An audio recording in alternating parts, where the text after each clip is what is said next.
Fabrizio Romano, one of the first names that comes to mind when we talk about the transfer window, etched in memory with his phrase "here we go," is one of the most powerful figures in the transfer market despite being a journalist. He has built such a vast network with players, agents, and club presidents that this 32-year-old man can shape the entire market. So how did an ordinary Italian journalist gain such great power? How does he hold all the strings of the transfer market? Let's look at the answers to all these questions together.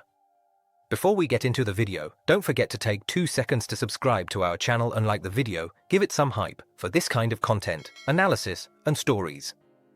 Born in Naples in 1993, Fabrizio Romano was closely interested in football from childhood, and during his high school education, he gradually began to enter this sport professionally. Starting to write for news blogs on the internet in 2009 while still a high school student, Romano quickly built connections at many Italian clubs thanks to his outgoing personality. Indeed, Romano's rise, who was writing regular articles in the digital environment during those years, began with news given to him by a friend who went to Spain. That year, Romano obtained important information as a result of his friend, who was following Barcelona's Academy La Masia, establishing close relationships with players and agents there. He received news that La Masia's Argentine young talent Mauro Icardi would transfer to Sampdoria. As soon as he received this news, he shared it on his blog, and this first important exclusive news officially launched his career. After this news and the articles he wrote, he received an offer from Sky Sport, Italy's biggest sports media organization, in 2010. Working there with Gianluca Di Marzio, one of Italy's most important sports correspondents, became a turning point for him. Although he stayed more in the background initially alongside Di Marzio, he continued working with determination. In his spare time from work, at the age of just 19, he tried to meet players and agents by going to restaurants and venues they frequented, and indeed he succeeded. Romano, who met many agents and players over time, also began actively using Twitter, X, during the same years, increasing his momentum.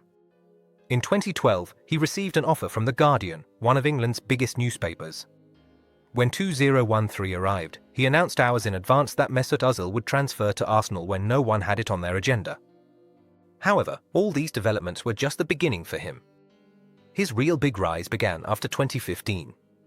One of the signature news of his career was Paul Pogba leaving Juventus for a record fee to join Manchester United. This might seem like an ordinary transfer news now, however, the Italian journalist had given this news 3 weeks before giant broadcasting organizations like Sky Sports, BBC, and Telegraph. This was tremendous success for that time. After this success, Romano, who gained a considerable place in the football world, demonstrated his difference by giving news about Ancelotti's move to Everton, Ranieri's move to Sampdoria, where he used the "here we go" phrase for the first time, Ibrahimovic's move to Milan, and Zidane's departure from Real Madrid well in advance. Football fans began to see him as an official source. While he defines his turning point as Bruno Fernandes's Manchester United transfer in 2020, he sees the news of Erling Haaland's Manchester City transfer 2 years later as the biggest success of his career. Today, both Romano's way of sharing transfer news and his speed have put him at a different point in the football world.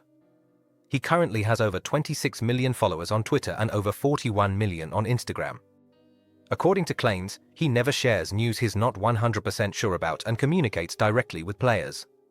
He says that during transfer periods, he reaches 17 hours of screen time per day, enters at least 100 news items, and sleeps only 5 hours. However, there's another side to the coin. Romano reveals not only transfers but also salaries and contract details long before clubs do. This situation brings various controversies with it. For example, in 2021, before Japanese player Maya Yoshida transferred to Schalke, Romano tweeted, "Trabzonspor was the closest team to Schalke in this transfer." Yoshida responded in surprise, "This man is incredible. Even my wife didn't know this." To the question of how he gets so much information, Romano says he's in direct contact with players, and some players even consult him saying, "I want to leave, report this news." So now transfers are managed not only between clubs but also through Romano's tweets. Of course, there were times when he was wrong. In 2021, while he persistently said Wijnaldum would go to Barcelona, the player signed with PSG. The same summer, despite announcing that Messi would definitely sign a contract with Barcelona, Messi left the club. He even claimed that Erik ten Hag would join Tottenham, but this news turned out to be false. Recently, he made posts that conflicted with clubs regarding Cucurella and Caicedo transfers. Additionally, in 2024, a Denmark-based research claimed that the agency Romano is affiliated with approached clubs with offers to increase your player's value and demanded money in exchange for news. Vålerenga's marketing director from Norway revealed that thousands of euros were requested for one tweet. Similarly, there are serious allegations of manipulation in Mason Greenwood and Rooney Barge news. Recently, he's been accused of being an excitement killer for spoiling the surprise of transfers and leaking winners of awards like Ballon d'Or days in advance. Tony Cruz made the comment engagement slave about him, while Liverpool's former sporting director Michael Edwards described him as a charlatan. In conclusion, Fabrizio Romano is no longer just a correspondent, he has become a figure shaping the financial market. So, who do you think is the most reliable news source regarding transfers? I await your comments.